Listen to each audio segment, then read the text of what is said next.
Olá, tudo bem? Espero que sim. Vamos iniciar mais uma videoaula de história e hoje nós vamos falar sobre a redemocratização de nosso país.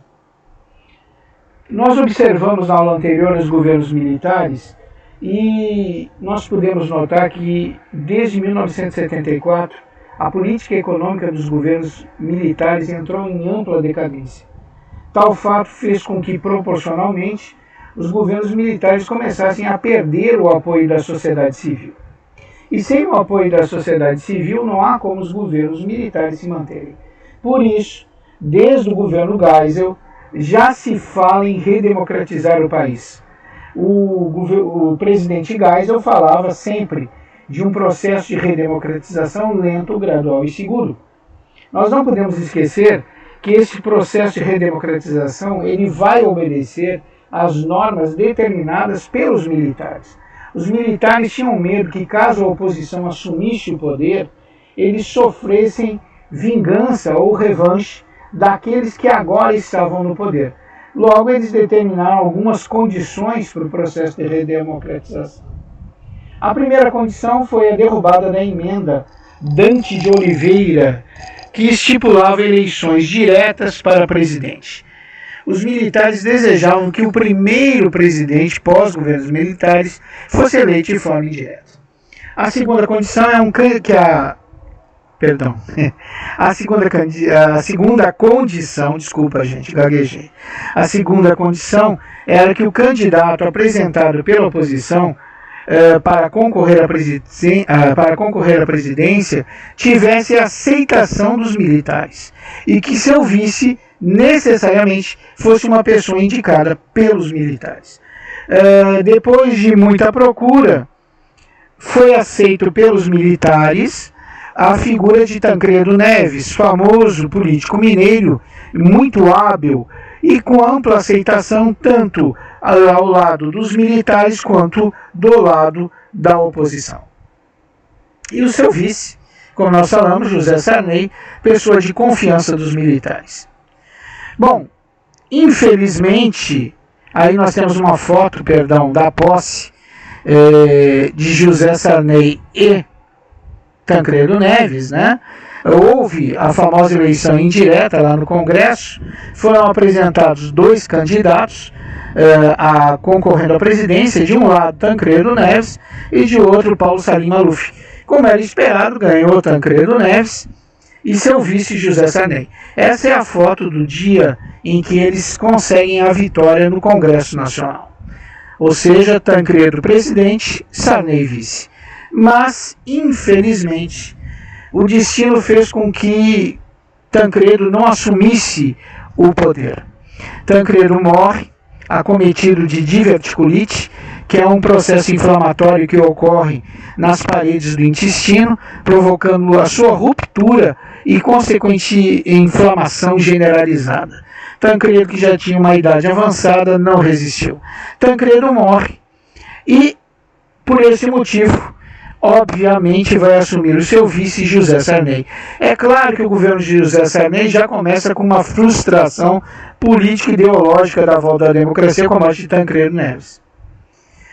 Mas José Sarney, ele assume a presidência e vai se tornar o primeiro presidente civil a tomar posse após os governos militares.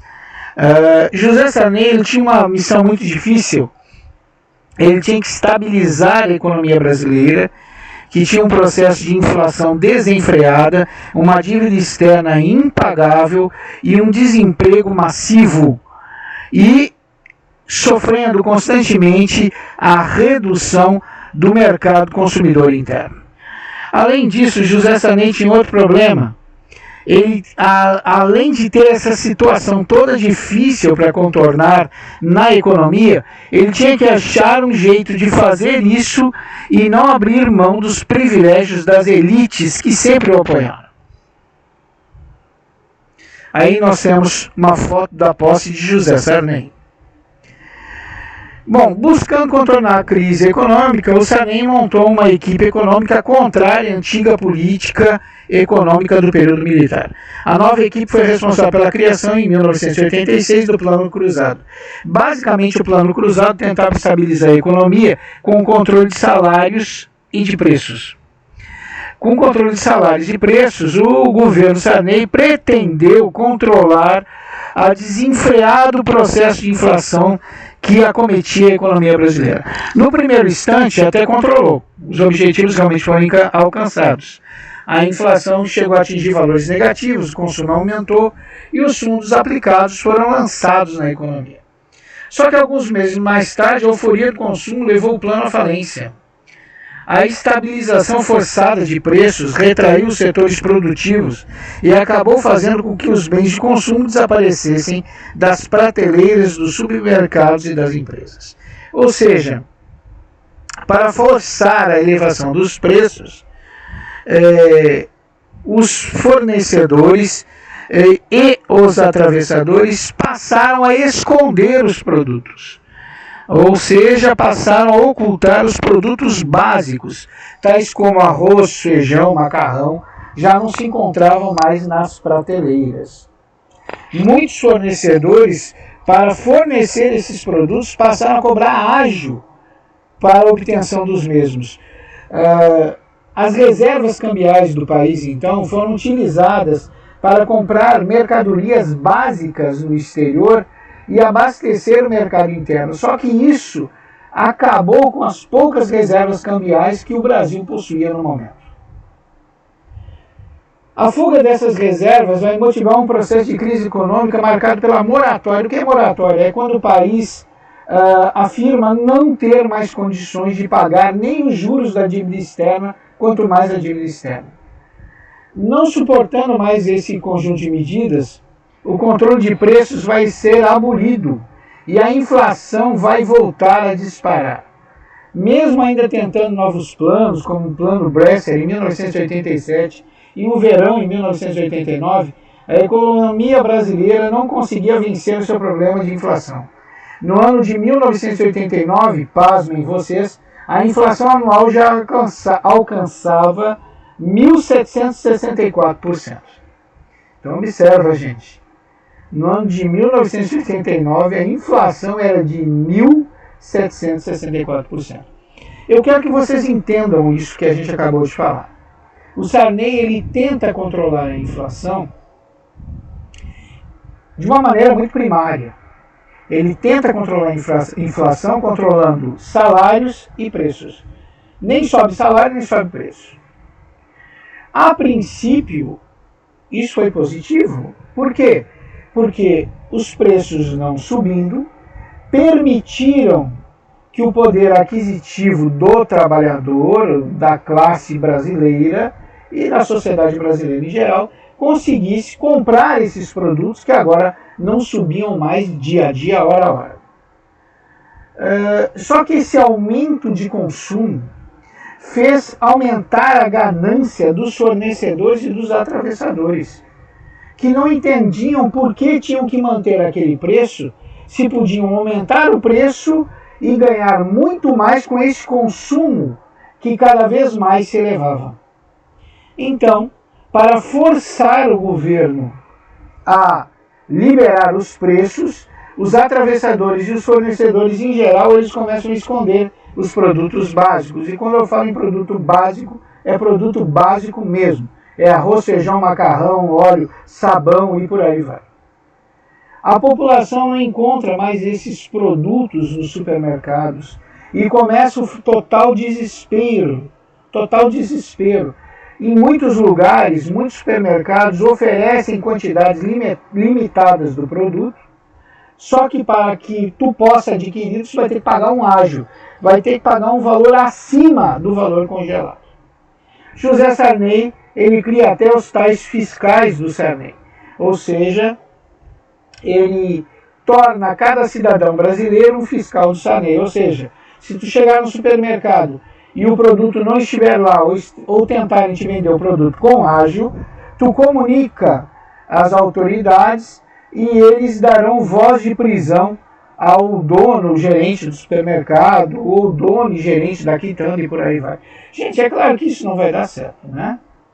Bom, para tentar controlar também essa situação de desabastecimento, o Sarney tomou a pior medida que podia tomar. Ele pegou as poucas reservas cambiais que o Brasil possuía, os poucos dólares que o Brasil tinha guardado, e começou a comprar produtos no exterior para abastecer o mercado interno brasileiro.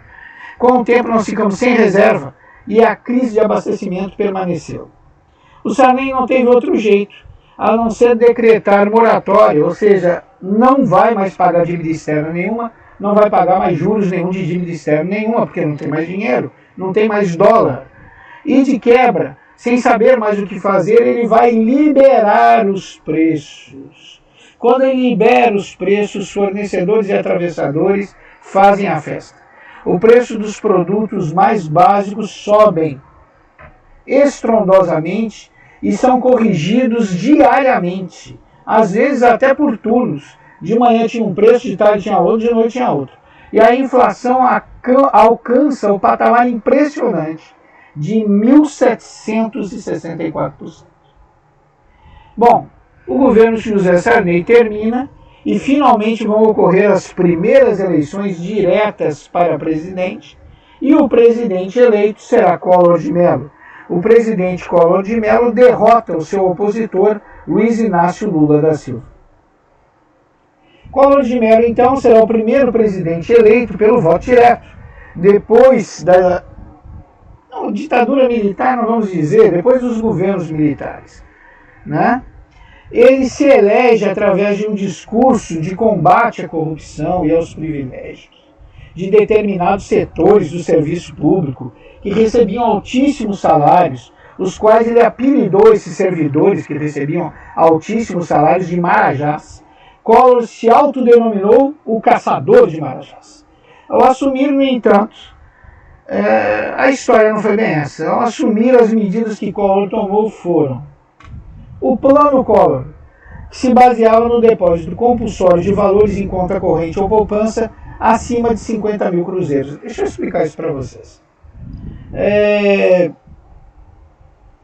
O Collor, com uma canetada, ele fez com que todo o dinheiro de todos os cidadãos, e quando eu falo todos, são todos, que estivessem em banco, tanto na conta corrente quanto na poupança, acima de 50 mil, eles seriam confiscados pelo governo sob forma de depósito compulsório, com a finalidade de utilizar esses valores para estabilizar a economia e pagar a dívida externa.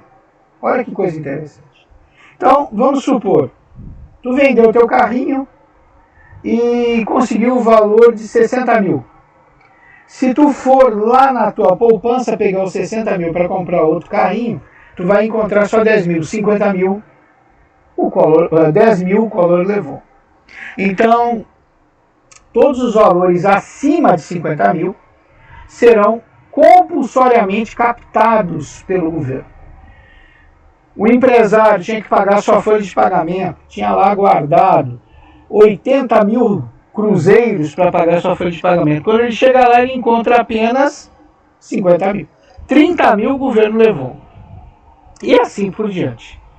Então, não preciso dizer que isso trouxe um descontentamento geral à sociedade brasileira. Também não preciso dizer que esse plano Collor de depósito compulsório não conseguiu debelar a inflação e muito menos Collor pagou a dívida externa com esse depósito compulsório. Bom, o Collor também tomou outras medidas questionáveis. Ele abriu o mercado para os produtos estrangeiros. Se a indústria nacional já estava muito combalida, enfraquecida, desde os governos militares, imagina essa indústria enfraquecida enfrentar a concorrência dos produtos estrangeiros. Eu não estou falando de indústrias estrangeiras, estou falando de produtos estrangeiros. Então, vamos supor, a indústria nacional fabrica um para-brisa de carro por X cruzeiros. Vem a indústria estrangeira e coloca essa peça do carro também aqui no nosso mercado por 2 vezes, 3 vezes menos. É óbvio que a população vai se voltar todos os produtos estrangeiros e isso vai ser o golpe de misericórdia na combalida indústria nacional e isso vai gerar um desemprego massivo e vai gerar diminuição do mercado consumidor e vai gerar aumento da inflação. Outra medida tomada por Collor foi trocar o nome da moeda. Na época do nosso amigo Sarney estava como cruzado, ele vai fazer o nome voltar para cruzeiro. Bom, as medidas tomadas por Collor não conseguiram estabilizar a economia, pelo contrário, agravaram a crise econômica e muito menos ele conseguiu acabar com a corrupção. No seu segundo ano de mandato, com a popularidade muito baixa de Collor de Mello, ele vai sofrer uma acusação do seu próprio irmão, Pedro de Mello, de corrupção política, de Caixa 2. Isso foi o estupim que faltava para que tanto os políticos quanto a sociedade brasileira tirassem Collor do poder. Tirassem o presidente Collor de Mello do poder, que já não tinha aceitação geral da população e muito menos da classe política. Então, depois disso, foram realizadas inúmeras manifestações em todo o país contra Collor de Mello, pedindo seu impeachment. São os famosos caras pintadas. Era uma galera que pintava o rosto com a bandeira do Brasil, ou com as cores da bandeira do Brasil, e saía pedindo o impeachment de Collor. Aí tinha estudantes, trabalhadores, tinha de tudo. E esses caras pintadas tinham apoio da sociedade, tinham apoio dos meios de comunicação, tinham apoio dos políticos e tinham apoio das elites. Quer dizer, o Collor estava lascado. Em 1992, o Congresso finalmente vai se reunir para determinar o impeachment de Collor. Só que Collor, antes de receber o impeachment, antes que esse impeachment se concretizasse, Collor vai renunciar ao cargo. Quando o Collor renunciar ao cargo, vai assumir o seu vice, esse cidadão aí simpático, Itamar Franco. Então, após a renúncia de Collor, assume o seu vice, Itamar Franco, que junto com o seu ministro da Fazenda, o Fernando Henrique Cardoso, vai iniciar o processo de desindexação da economia, que vai acabar dando origem ao Plano Real. Pessoal, o que é desindexação da economia? O Fernando Henrique Cardoso, ele tinha uma ideia que a economia poderia ser controlada sem necessariamente atuar sobre os elementos da produção, de acúmulo de capital e de subida, de elevação de PIB. PIB é Produto Interno Bruto. Então, o Fernando Henrique tinha uma teoria, que ele conseguia valorizar a moeda sem o aumento do Produto Interno Bruto e que ele conseguiria controlar a inflação sem a estabilização da economia. Como ele consegue isso? Com 2 princípios, que são os princípios que regem o Plano Real. Os princípios que regem o Plano Real são 2. Primeiro, o controle da inflação pelo aumento da taxa de juros e a valorização da moeda pela flutuação do câmbio. Deixa eu tentar explicar isso melhor. Vamos começar o controle da inflação pelo aumento da taxa de juros.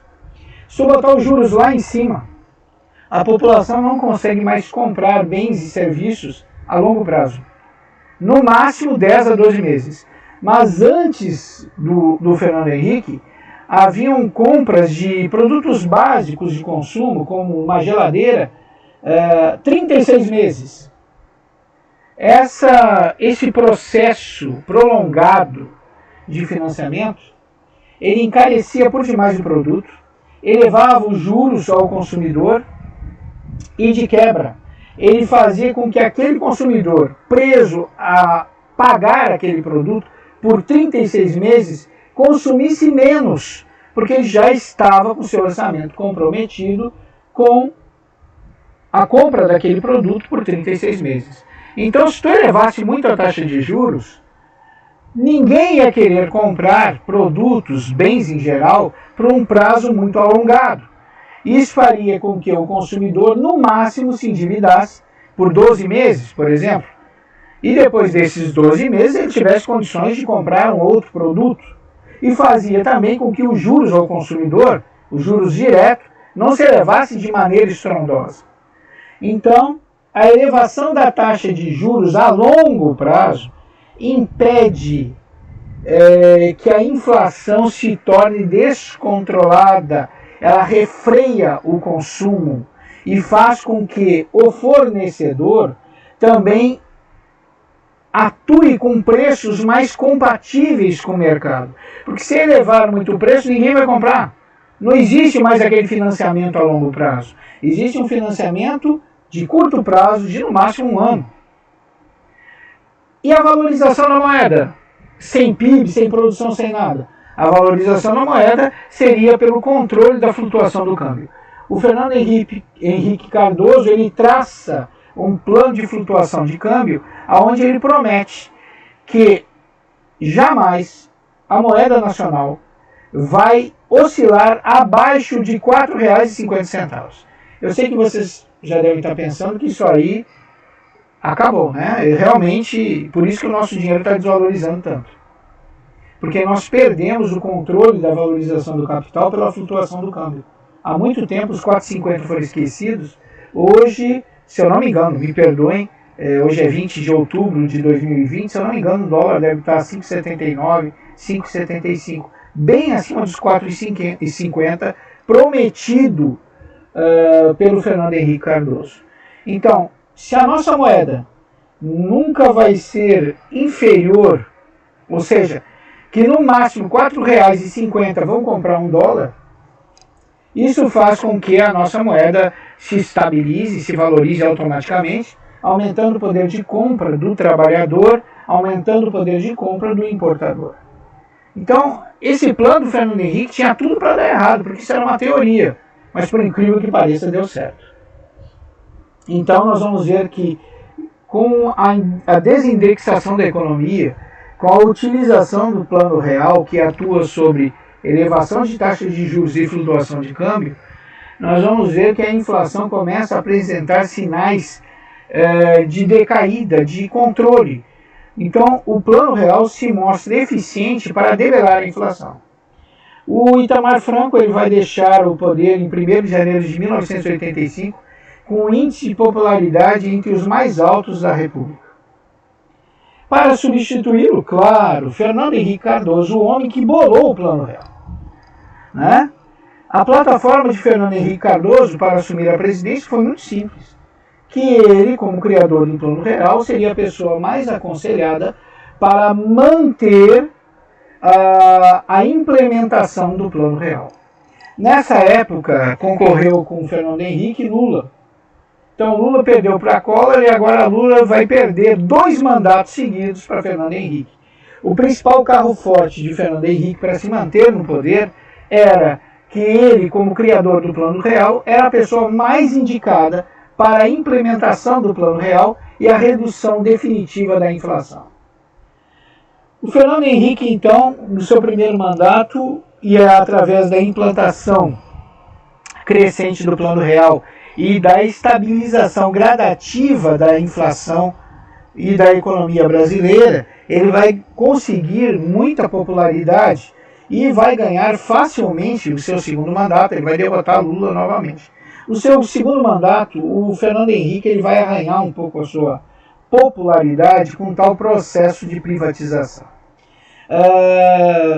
Propagando uma política neoliberal, o Fernando Henrique convence políticos em geral e a população que o governo ele tem que se desfazer de empresas privatizadas, empresas do governo, que servem só como cabides de emprego para políticos e seus agregados e que dão prejuízos. Então, a ideia é muito bem aceita, só que no momento da privatização, ele não privatiza essas empresas que dão prejuízo, ele privatiza as empresas que dão lucro e por preços questionáveis. Isso trouxe a suspeita, e existe até hoje correndo lá no Supremo Tribunal Federal, um processo de suspeita de corrupção contra Fernando Henrique Cardoso, em que ele teria entregue as mais valorizadas empresas estatais a preço de banana a grandes conglomerados internacionais ou investidores ricos e poderosos nacionais. Isso arranhou muito a imagem de Fernando Henrique, né? Bom, o Fernando Henrique, ele tinha tanta popularidade no primeiro mandato, eu me esqueci de falar isso para vocês, que ele conseguiu até convencer o Congresso a criar uma emenda constitucional permitindo a reeleição de presidentes, porque até então isso não era possível. Cada presidente tinha no máximo 4 anos. Quando Fernando Henrique sai do poder, assume aquele que há 15 anos, praticamente 15 anos, né, vem tentando assumir o poder, que é Luiz Inácio Lula da Silva. Não devemos esquecer que, 15 não, gente, me perdoe, 12 anos, né? O Lula, ele perdeu para o Collor uma vez e perdeu 2 para o Fernando Henrique. E agora o Lula finalmente vai assumir o poder e vai ter 2 mandatos, ele vai de 2013 a 2010. Ele vai assumir em 1º de janeiro de 2003, na sua 5ª tentativa, né, para chegar ao cargo presidencial, e ele vai derrotar o candidato do PSDB, que era o ex-ministro da Saúde, José Serra. O Lula, ele entra para o governo com um projeto meio ambicioso, mas sem grande definição. Ele diz que vai acabar com a fome, que ele vai chegar no fim do seu mandato e toda a população brasileira, não importando a classe social, no mínimo vai fazer 3 refeições por dia. E para isso ele cria um tal de Fome Zero. A ideia é muito boa, só que o Fome Zero não dizia, o projeto do Fome Zero não esclarecia de maneira concisa como ele ia fazer isso, como ele ia atacar a fome, como ele iria conseguir esses alimentos e por aí vai. Com o passar do tempo, o Lula desiste do Fome Zero e vai manter a implementação do Plano Real, vai se dedicar a isso. E gradualmente ele vai conseguir algo que o Fernando Henrique tinha já quase conseguido, que é a estabilidade econômica. O Lula também ele vai criar aí o Bolsa Família, que é o programa de transferência de renda às populações mais carentes. E em seu primeiro mandato, o Lula vai sofrer uma crise política devido ao mensalão, o escândalo da mensalão. O escândalo do mensalão é muito simples. O político Roberto Jefferson foi pego, filmado. Aliás, ele não, né? Um dos seus correligionários foi pego recebendo propina lá nos Correios. E começou toda uma celeuma em torno disso, e o Roberto Jefferson é ligado diretamente a esse recebimento de propina. Assustado e vendo que vão utilizá-lo como boi de piranha, ou seja, os políticos em geral vão levá-lo ao sacrifício, ele pega e abre a boca, e ele fala abertamente que existe no Congresso um processo de mesadas mensais, mensais, de valores pagos aos congressistas para que eles apoiem os projetos do governo Lula.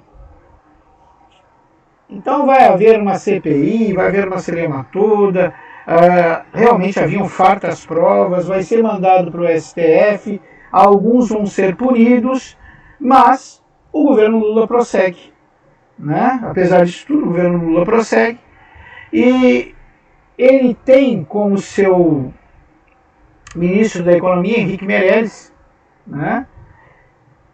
E esse Henrique Meirelles e Lula, eles começam a realizar uma economia voltada à valorização do mercado interno, fazendo uso do crescimento do poder aquisitivo da população com a baixa da inflação. Então, com isso, né, nós tivemos uma taxa de crescimento de PIB, que é o Produto Interno Bruto, em 4 anos, de 2003 para 2006, de 3,2%, em média. Redução do desemprego e constantes recordes da balança comercial. E o Lula criou diversos planos e projetos e programas. Ele criou o PAC, o Programa de Aceleração do Crescimento, criou o programa Minha Casa Minha Vida, o Programa de Valorização do Salário Mínimo, ou seja, o salário mínimo nunca teria poder de compra inferior ao da inflação, ele sempre seria corrigido acima da inflação, garantindo o poder de compra dos trabalhadores, criou o PRONAF, o Programa Nacional da Agricultura Familiar. No entanto, o governo Lula recebeu várias críticas, né? Nem tudo foi um paraíso para o Lula. E primeiro o escândalo do mensalão, que nós já falamos. Depois, o Lula fez algo que ninguém entendeu. Ele liquidou o pagamento das dívidas com o FMI antecipadamente. O fato foi criticado por vários economistas, porque era uma dívida com juros baixos. Né? Ou seja, por que tu vai pagar de uma vez só um débito que tu pode pagar a longo prazo com juros baixos? Ou seja, tu vai comprometer a economia do país, um valor considerável da economia do país, pagando de imediato uma parte considerável da dívida externa brasileira, sendo que tu poderia fazer isso a longo prazo a juros baixos. Mas o Lula disse que ele fez isso para conseguir melhor prestígio internacional e recebeu uma maior atenção do mercado financeiro para investidores virem para o Brasil. Ele estava tentando mostrar para os investidores internacionais que o Brasil tinha poder capital e, além do poder capital, oferecia segurança a seus investidores. Os críticos também apontaram que a condução da política de juros, lembra que o nosso amigo lá, o FHC, ele desindexou a economia para criar o Plano Real e ele controlava a inflação pelo aumento da taxa de juros? Pois é. O Lula, para controlar o aumento da taxa de juros, ele levou os juros do Brasil aos maiores do mundo. Né? E a taxa de juros do Brasil foi desastrosa. O dinheiro que devia ser investido em obras públicas de grande impacto econômico é totalmente drenado para o setor financeiro, por causa dessa taxa de juros cada vez mais elevada. Com o tempo, isso vai fazer com que o Brasil, ao invés de se tornar o paraíso do empreendedorismo, o paraíso daquele que investe em produção, em emprego, em contratação, vai se tornar o paraíso dos banqueiros, o paraíso dos especuladores financeiros. E, em matéria de política externa, o governo Lula também tomou umas medidas um pouco estranhas. Uma delas foi o reconhecimento da China como economia de mercado, o que derrubou diversas barreiras comerciais impostas aos produtos chineses e facilitou a entrada dos produtos chineses no Brasil, o que provocou um desgaste sem tamanho da indústria nacional. O Lula fez isso, pelo menos foi o que ele afirmou, porque em contrapartida, a China apoiaria a candidatura do Brasil a um assento permanente no Conselho de Segurança da ONU. Contudo, a China nunca honrou esse acordo e o Brasil praticamente perdeu o seu principal aliado no projeto. Né?